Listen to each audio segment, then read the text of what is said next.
capítulo 12, versículo 1 de Gênesis diz assim: Ora,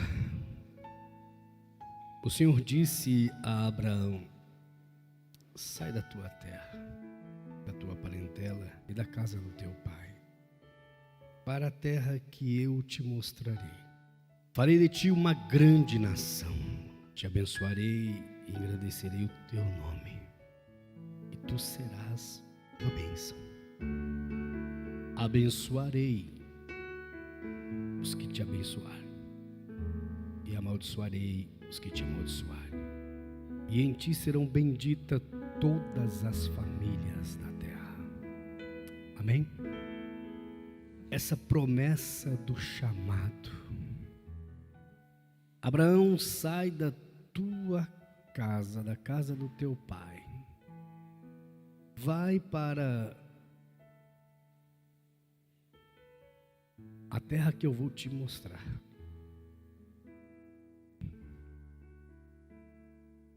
Você será uma bênção, e eu vou engrandecer o teu nome, e todos que te abençoarem serão abençoados, e todos que te amaldiçoar serão amaldiçoados. Às vezes nós estamos no nosso momento de conforto na vida. O que é um momento confortável? É um momento em que as coisas estão acontecendo, está normal, está tudo. A gente se adapta. Vocês perceberam como que a gente se adapta? Até as coisas ruins a gente se adapta. A gente tropeça aqui, bate ali, levanta quando cai e vai se adaptando. E aí os governantes põem decreto tal e você se adapta ao decreto, depois decreto tal e você se adapta aos decretos, né? Nós estamos vivendo a era dos decretos. E Deus faz um chamado a Abraão: sai da casa do teu pai, sai do conforto, sai daqui. Você vai para um lugar que depois eu te conto. Vou contar depois que você sair. Depois eu conto para você. Mas eu quero que você saia. Eu quero que você haja, que você faça uma ação. Você tome uma decisão e faça.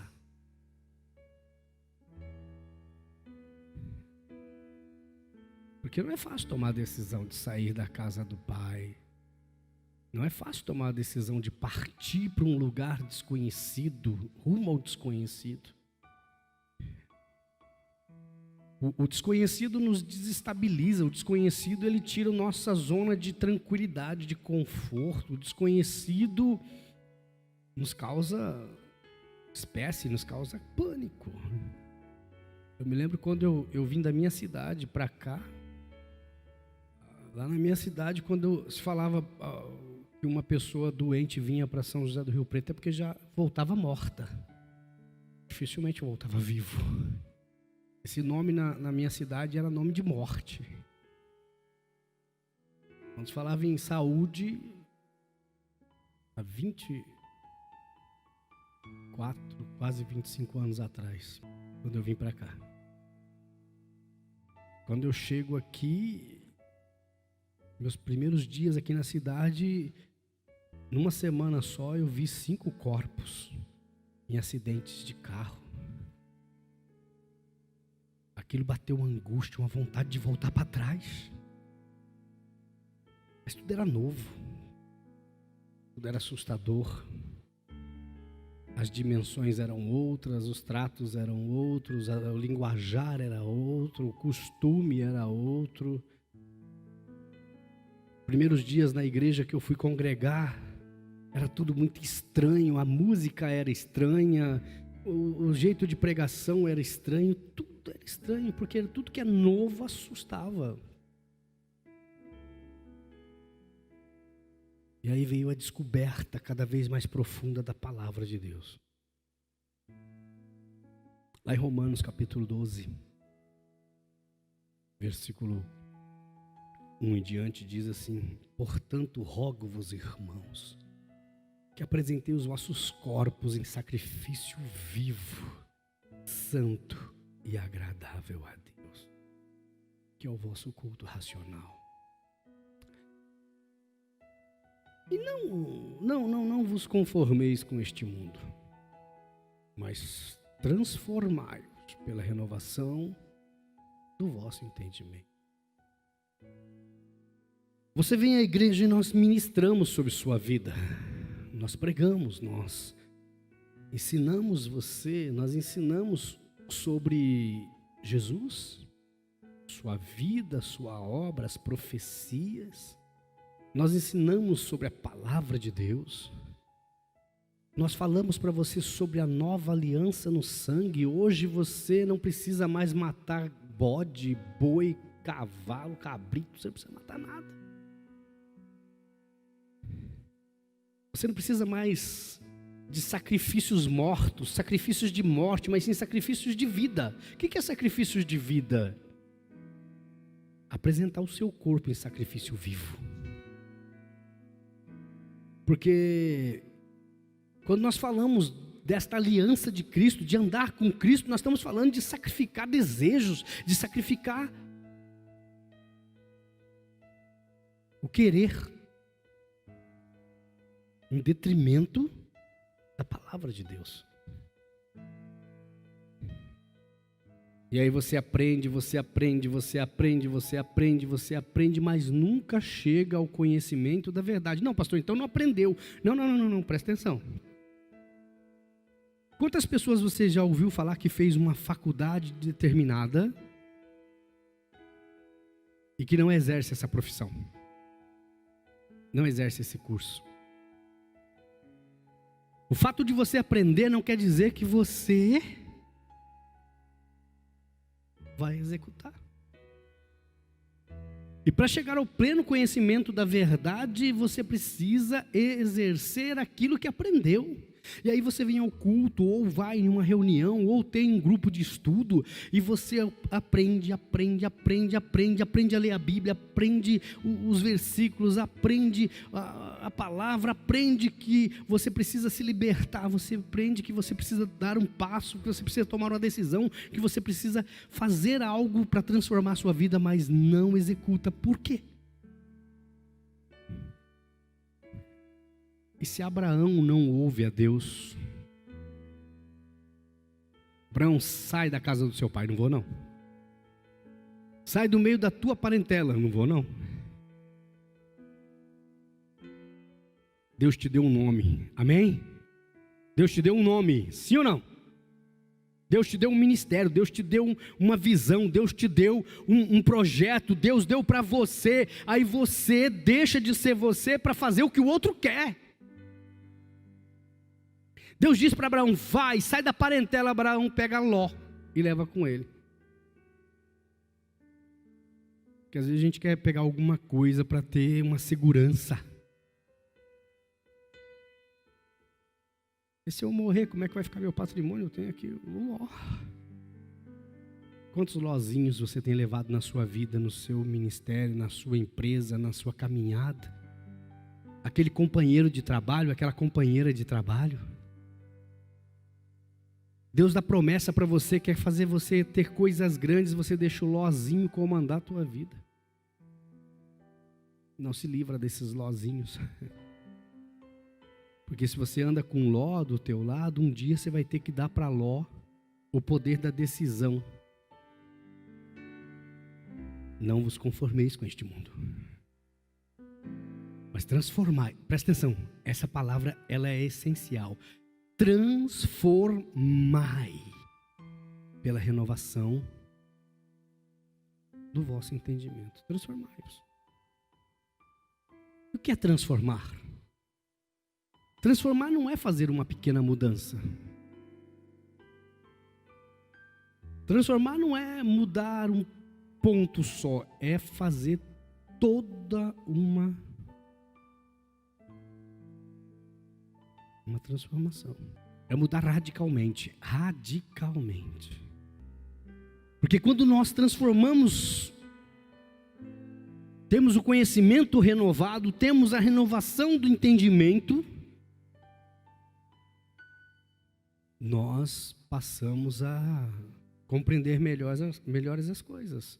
Percebemos o ambiente, percebemos as pessoas, conhecemos as pessoas, nos surpreendemos com as pessoas, mas mantemos sempre o equilíbrio. Mantemos sempre o equilíbrio. Por quê? Porque o nosso equilibrador, o nosso equalizador, o nosso sustentador é Cristo. E às vezes estamos preocupados com coisas tão pequenas dessa vida. Eu quero perguntar para você: se Jesus voltar agora para você, onde é que você vai? Para onde você vai? Agora. Se Jesus voltar agora,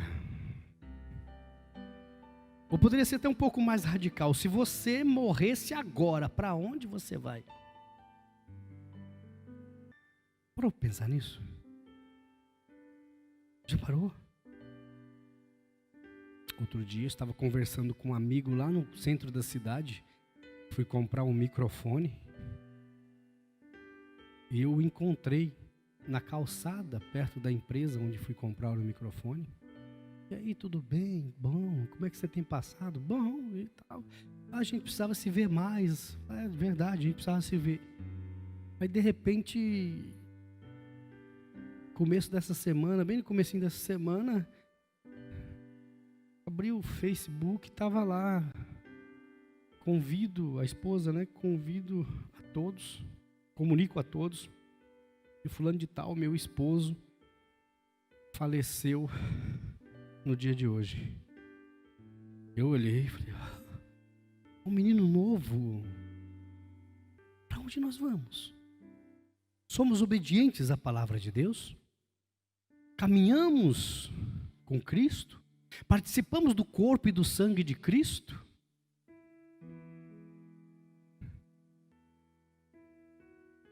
Jesus disse para Paulo: Paulo, ensina meus filhos que aquele que não come e não bebe não tem parte comigo. Paulo vai e ensina, e ele fala: pois o que eu recebi do Senhor foi o que eu também vos ensinei, que o Senhor Jesus, na noite que foi traído, tomou o pão e, tendo dado graças, o partiu. Isto é o meu corpo que é entregue por vós, fazei isto em memória de mim. Semelhantemente, depois de cear, tomou o cálice, dizendo: esse cálice é a nova aliança no meu sangue, fazei isto todas as vezes que beberdes em memória de mim. Pois todas as vezes que comer deste pão e beber desse cálice, anunciais a morte do Senhor até que Ele venha. 1 Coríntios 11, 23, a partir do 23. E nós muitas vezes não queremos aprender a palavra de Deus e praticá-la, porque se nós só entendemos, só ouvimos, nós podemos terceirizar responsabilidades. Olha, eu não estou bem na igreja por causa do irmão, eu não estou bem na igreja porque eu entendo que não precisa de igreja, eu não estou bem na igreja porque eu entendo que ali é só um salão, E aí eu fico terceirizando minhas responsabilidades e preocupado. Você não tem que ter preocupação se vão falar bem ou mal de você. Porque se você está firme com Jesus, aqueles que falarem contra você, falar mal de você, eles não estão falando mal de você, estão falando mal do seu Senhor. Eles estão falando mal do seu Senhor. Os que abençoarem serão abençoados, e os que amaldiçoarem serão amaldiçoados. Ah, pastor, fulano falou mal do senhor. Problema dele, coitado. Coitada.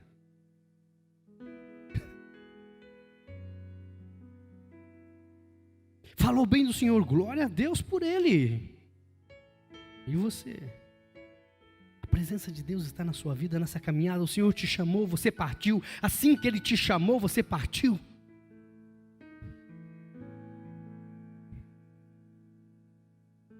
Quando você lê o livro de Hebreus,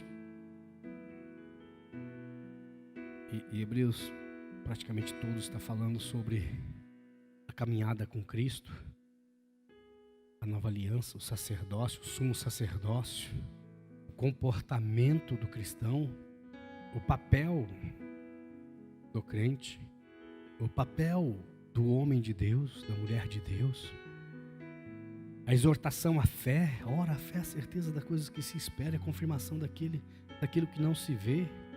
Por elas entendemos que os mundos foram feitos pela palavra de Deus, chamando à existência aquilo que não existia.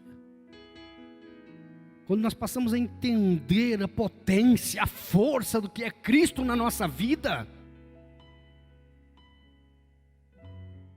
a gente não tem por que ficar preso às coisinhas deste mundo. Sabe por que muitas pessoas não são abençoadas? Muitas pessoas estão dentro da igreja e não conseguem prosperar, não conseguem caminhar. Por quê? Porque estão mais preocupados com as coisas deste mundo, com as coisas dessa terra, do que com as coisas de Deus.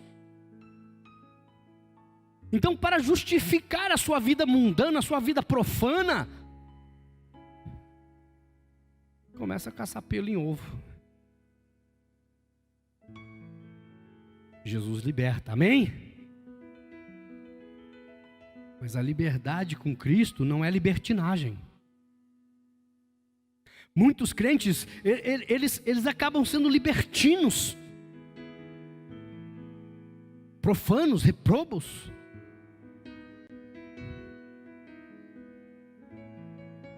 O livro de Hebreus fala sobre apostasia. Romanos vai falar, olha, se você quer experimentar qual é a boa, santa e agradável vontade de Deus para você, apresente o seu corpo em sacrifício vivo, santo e agradável a Deus, que é o seu culto racional. Diga assim, raciocínio. Você usa o seu raciocínio? Sua expertise? Mas tem tanta gente que usa.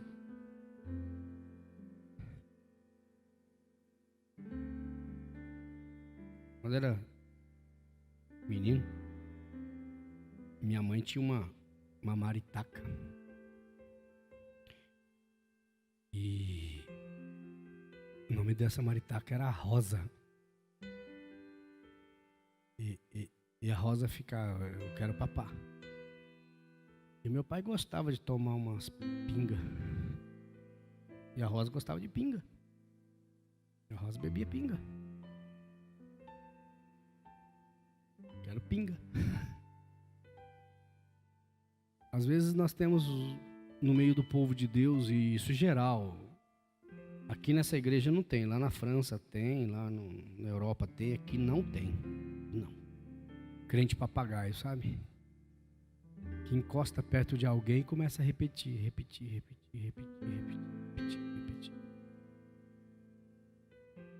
Glória a Deus. Glória a Deus. O irmão não tem cabelo. O irmão não tem cabelo. Porque às vezes nós não buscamos o aprender da palavra, e para buscar a palavra nós temos que examinar as escrituras, porque cuidar tem nela a vida eterna. O povo é destruído porque lhe falta conhecimento. E quando te falta conhecimento, você é vítima de qualquer coisa. Você é vítima de qualquer coisa. Você não se coloca na condição de prisioneiro do Senhor. Te colocam na condição de prisioneiro, mas não do Senhor. E aí Deus,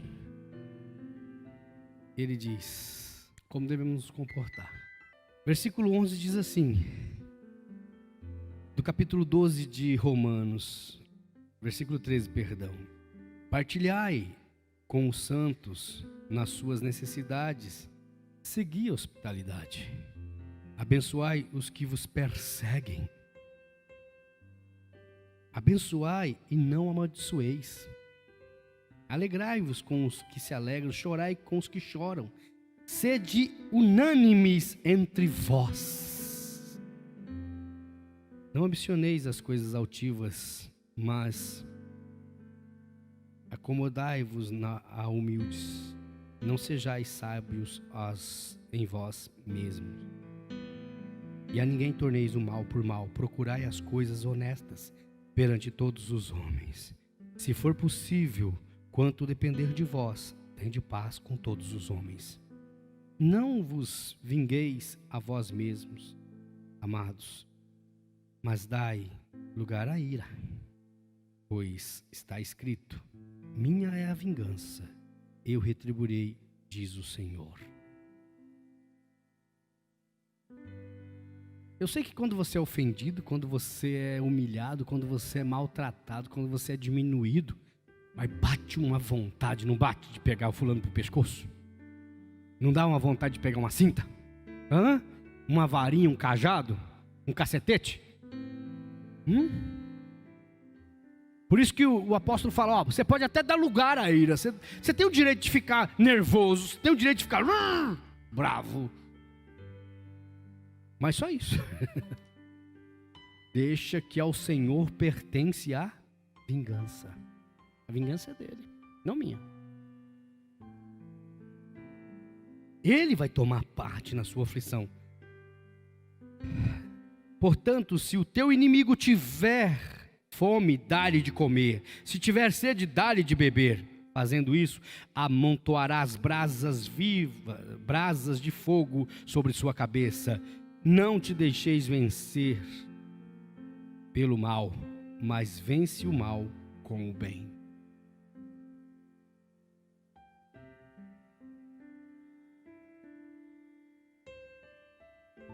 Não foi você que escolheu Jesus. Meu irmão, você precisa aceitar Jesus. Meu irmão, você precisa aceitar Jesus. Não, meu irmão, você precisa que Ele o aceite. Entendeu? Quem você pensa que você é para aceitar Jesus? Não, eu tenho que aceitar Jesus como o único e suficiente Salvador. Sim, você tem, é uma profissão de fé. Mas às vezes a gente se acha a estrela, a última bolacha do pacote. A gente se acha o cara, a poderosa. Oh, Jesus, Jesus. Meu irmão, nós estamos vivendo um momento do egocentrismo. De um evangelho antropocêntrico. Um evangelho do eu. Um evangelho humanista. Um evangelho voltado para o homem, porque é tudo para mim, é tudo para eu. Não, é tudo por ele, para ele. Para você entender isso e para caminharmos para o fim, abra lá em João, Evangelho de João, no capítulo 1, versículo 1 em diante. Diz assim: no princípio era o verbo, e o verbo estava com Deus, e o verbo era Deus. Ele estava no princípio com Deus. Todas as coisas foram feitas por meio dele, e sem ele nada do que foi feito se fez. Nele estava a vida, e a vida era a luz dos homens. A luz resplandece nas trevas, e as trevas não prevalecem sobre ela. No princípio, tudo foi feito por Ele, para Ele, por meio dEle. E sem Ele, nós não estaríamos aqui. Lá em Eclesiastes, capítulo 3, versículo 15, diz que o ontem já foi, o amanhã também já foi, e hoje vamos prestar conta do que já foi. Por quê? A decisão que você tomar agora na sua vida, de pedir: Senhor Jesus, aceite a minha vida. Senhor Jesus, eu quero ter o Senhor na minha vida. Eu confesso como o único e suficiente Salvador da minha vida. Eu confesso o Senhor como o cordeiro que foi morto, eliminando todo o sacrifício animal, todo o sacrifício de sangue. Eu quero o Senhor como expiação dos meus pecados. Mas nós estamos vivendo um período em que as pessoas não creem que tudo pode acabar agora. Se tem uma coisa que neste período temos visto, é que a vida é muito frágil. A nossa raça é muito frágil. Uma coisa invisível, que começou, segundo consta a lenda, lá com um bichinho, pangolim. Talvez foi um churrasquinho de pangolim. Um pangolim no shoyu. Começou lá. Coisinha tão boba parou a humanidade. Você se acha todo poderoso, uma coisinha invisível nos colocou assim, ó. Todo mundo um distante do outro? Todo mundo com o rosto escondido? Perdemos a liberdade de nos abraçar, da comunhão. Aqueles que queriam desculpa para não vir mais à igreja não vêm. Pandemia, não vou não, é isolamento. Mas você já era isolado, irmão, você só... Irmãzinha, você já era isolada. Você não era corpo, era uma verruguinha, era um pelo de cabelo branco lá. Estava no corpo, mas era um parasita. Temos visto tantas aberrações nesses dias.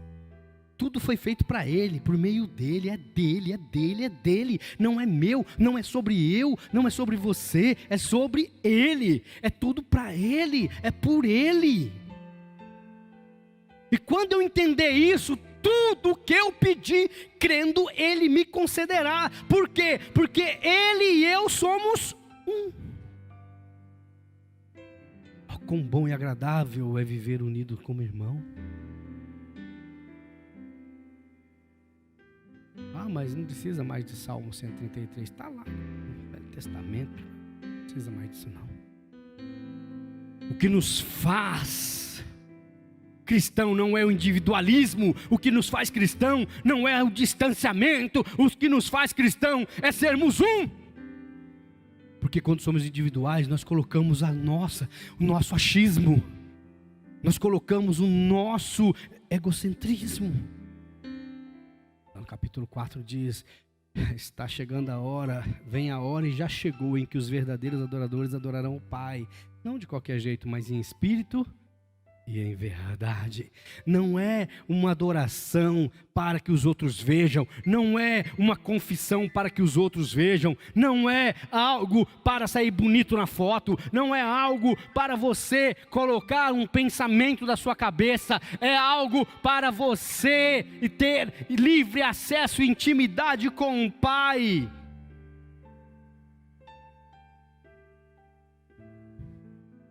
E aprendendo isso, nós vamos alcançar testemunho. Hoje nós não precisamos mais ficar com rituais, né? Não precisamos mais ter curral perto da igreja para trazer um boi e degolar. Nós não precisamos ter um bode para cortar o pescoço. Nós não precisamos ver as vísceras. Nós não precisamos consultar que tipo de animal vai ser sacrificado. Olha lá, dá um par de rola e 2 pombinhos para a apresentação de uma criança no altar. Não precisamos mais disso. Vivemos um novo tempo. Desde quando?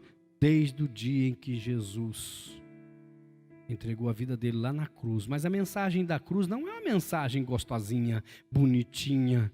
Oh, irmão, você é lindo. Não, irmão. A cruz é lugar de angústia.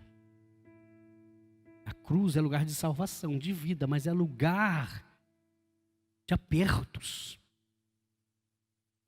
Aos pés da cruz, o sacrifício de Cristo mostra um evangelho.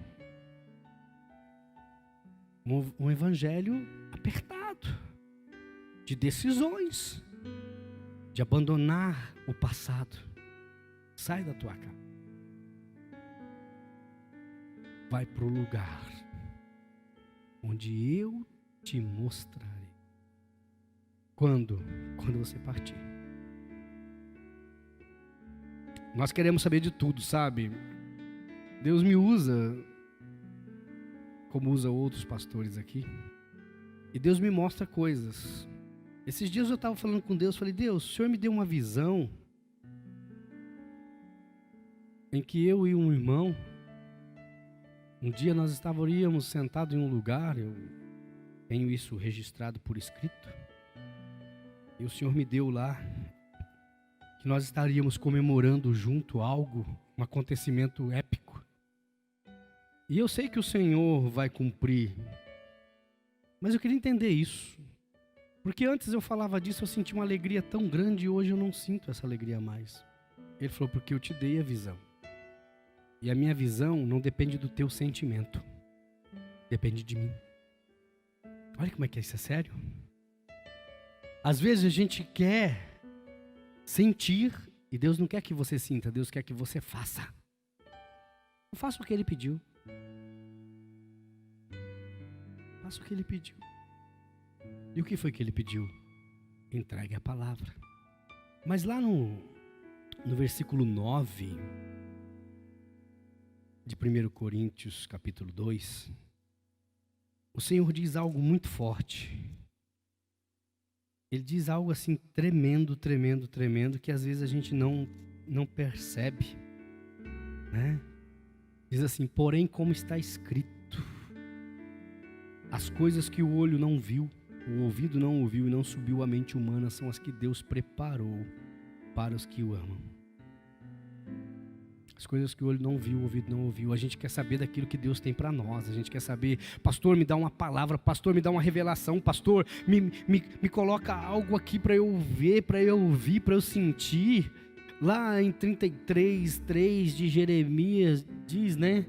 Clama a mim, responder-te-ei, anunciar-te-ei coisas grandes e ocultas. O que Deus tem para você, ninguém descobriu ainda.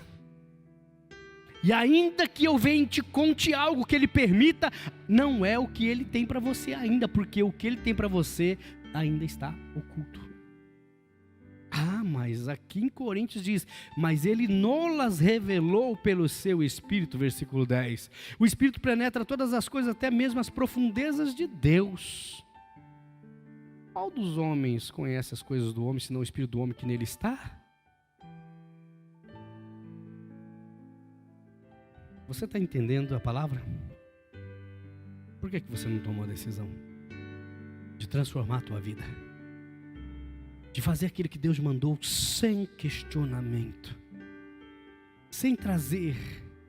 Vou dar um jeitinho no chamado de Deus. Deus me chamou sozinho, mas eu vou trazer Ló comigo. Não, faça o que Deus mandou sozinho. Esquece o Ló. Esquece o Ló. Sai de perto do Lózinho. Pastor, e quando o meu Ló foi quem eu escolhi para caminhar a minha jornada comigo? A vida é cheia de surpresas. Cuidado com o sócio que você arruma. Cuidado com o namoro que você tem. Cuidado com o relacionamento que você quer constituir. Cuidado com as amizades que você se achega. Prova. Peça ao Senhor, Senhor, me dar os dons. Nós falamos aqui na sexta-feira sobre os dons espirituais. Busque os dons. Discernimento de espírito. Para saber se a pessoa que está se aproximando de você realmente é de Deus. Porque as coisas começam a se mostrar. Deus começa a falar com você. Deus começa a mostrar para você que aquilo não é aquilo. Que ali não está um homem de Deus ou uma mulher de Deus. Está um falso profeta ou uma falsa profeta. Uma profetisa que não é de Deus, um profeta que não é de Deus. É profeta, mas é profeta do maligno. É o falso profeta. E o falso profeta não vem em nome do diabo. Estou aqui para pregar para vocês, para anunciar para vocês uma palavra vinda direta de Satanás. É assim que ele vai se apresentar? Você sai correndo. Apesar que nós estamos vivendo uma época que se abrir uma igreja aqui e colocar um luminoso, a igreja de Satanás, acha, pastor? Vai que eu estou dando ideia para alguém e faz. E olha lá se nós não vê alguns crentes lá dentro, né? Eu vim aqui fazer um pactozinho para ver se eu ganho um carrinho, para ver se eu ganho uma casinha, para ver se eu mudo de vida, ganho meu primeiro milhão, meu segundo milhão, meu terceiro milhão. Não está faltando nada. Presta atenção, irmão, o ser humano, ele cada dia nos surpreende mais. Quando você acha que conhece, quando você acha que já viu tudo, você não viu nada ainda. É só você pegar a história aqui de Abraão e começar a destrinchar a partir do capítulo 12, você vai falar, Você vai ver o que acontece com Ló. Você vai ver como que há uma dissensão, um conflito entre os funcionários, né? entre os escravos, entre os pastores dos rebanhos. Precisa separar o ponto que Abraão falou, se você falar que vai para lá, eu vou para cá. Se você falar que vai para cá, eu vou para lá. Escolhe. Ló olha e vê o pasto verdinho e fala, é para lá que eu vou. Sabe por quê? Quando você traz Ló para andar com você não obedece a palavra de Deus. Sabe o que acontece? Os pastos verdejantes ficam para Ló e você vai ter que começar a fazer pastagem. Mas Ló vai se dar mal, vai, mas até ele se dar mal, ele já te causou angústia, tristeza, decepção, frustração. Deus te deu um nome, é o teu nome que vai na frente, não o nome dos outros. Deus deu para você. Mas você quer andar no nome dos outros? É por causa dele, é por causa dela. Oh, Senhor, foi Adão, né? Foi a mulher que o Senhor me deu, a culpa é tua, foi a mulher, o Senhor que me deu a mulher. A mulher, não, a culpa é do Senhor. Foi o Senhor que pôs a serpente aqui. Se a serpente não tivesse aqui, ela não tinha me convencido. Se tivesse posto uma serpente muda, ela não ia me ensinar como é que é o negócio. Mas foi fazer a serpente falar. Cobra já é complicado. Se fala, então. O Senhor tiver na sua vida, Ele fizer parte do caráter da sua vida. Se Ele fizer parte do teu projeto, do teu sonho, da tua história, da tua realidade, tudo vai acontecer e conspirar ao teu favor. Mas se o Senhor para você for só um escopo para convencer gente,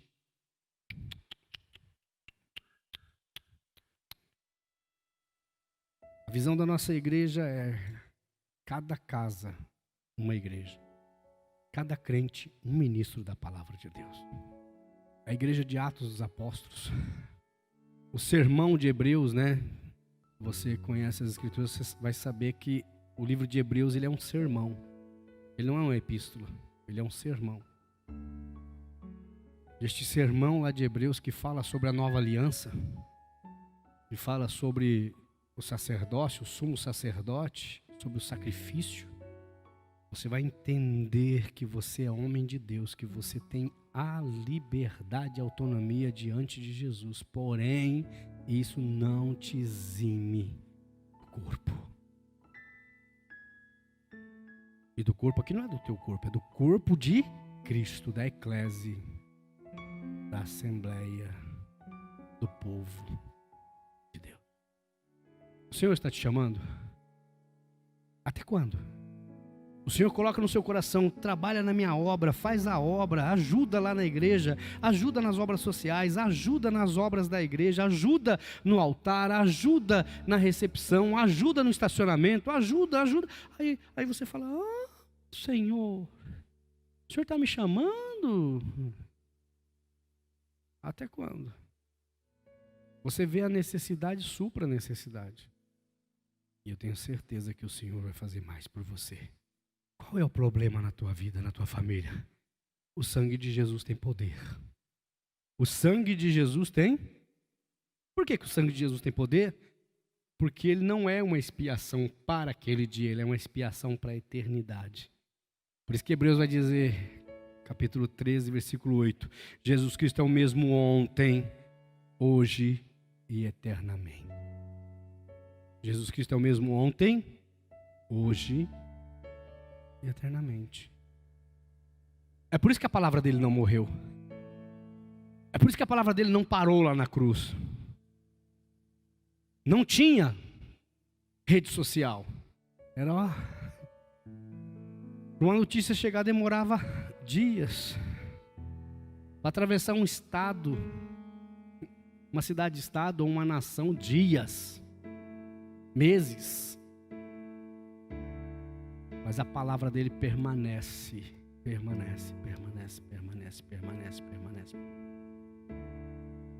E o que você vai fazer para mudar a tua vida?